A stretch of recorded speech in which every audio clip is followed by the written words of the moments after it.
him the new Eisenhower, and here's why. Much like Eisenhower's attitude towards the military-industrial complex, Cook shares a similar view on modern technology. At the European Parliament earlier today, the Apple CEO called for national regulations to be put in place to combat recent privacy issues plaguing Facebook and Google. Joining me now to discuss, Leeza Garber, cybersecurity and privacy attorney.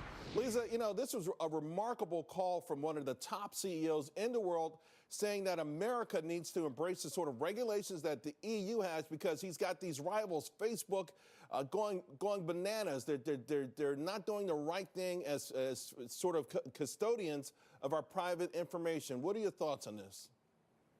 Hi, Charles. Great to be here, and you're exactly right. Tim Cook is really coming out against Big Brother, and he's saying we need to champion privacy rights.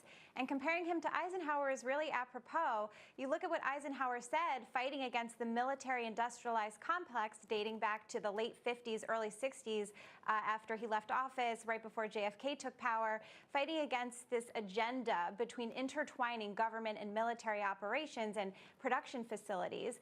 You look at what Tim Cook calls the data connection here, and that this industrialized complex between these huge giants like Facebook and Google taking no responsibility for the privacy of the consumers, providing all of this data, which could generally lead to scary situations like a surveillance state. And yeah, I mean, I'm glad you said surveillance state, because this goes beyond the occasional breach, security breach, the data breaches that we hear about far too often, and to the idea that the overwhelming amount of power, the power to suggest, the power to make us do things, the power to change election outcomes. There's just unlimited power that these companies possess. Tim Cook sees it. We should also say, too, though, his company's business model is a little bit different. He's on the hardware side, so he can take the platform and he can stand on the soapbox. This does not necessarily impact his bottom line, but still, do you think it's a legitimate worry, and do you think we should have regulations to sort of curb that power?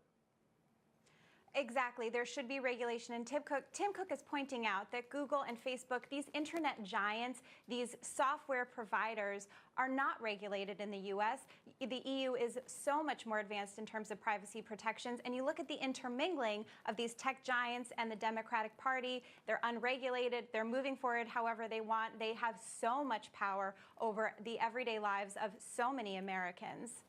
Are you worried, though, Leeza, if we open up that Pandora's box, regulations, particularly EU style, which I think are typically more money grab than regulations, but that being said, that it can backfire, because we could actually build a moat around these companies where they're the only ones who could afford to meet these regulations. They're the only ones who can have an army of lawyers. You know, in other words, could this actually backfire and make them more powerful? Not unlike what we've seen with these big banks who've gotten too big, even bigger since the crisis. There's always a chance that the regulation will take some finessing and won't pan out exactly right the first time. The EU definitely imposes huge fines and may lessen competition in this space. But we can't move forward as it is with no regulation. The Facebook breaches that took place this year, 50 million users, so many millions of people that are still finding out whether their data was taken. There's just no privacy control, and the power is unfathomable. All right, Leeza Garber, thank you. It's always great to talk to you. Appreciate it. Thank you. You know, there are new reports out of Mexico now that says the migrant caravan is more than 14,000 people. And now a second caravan forming in Guatemala. What are the options for the United States? That's next.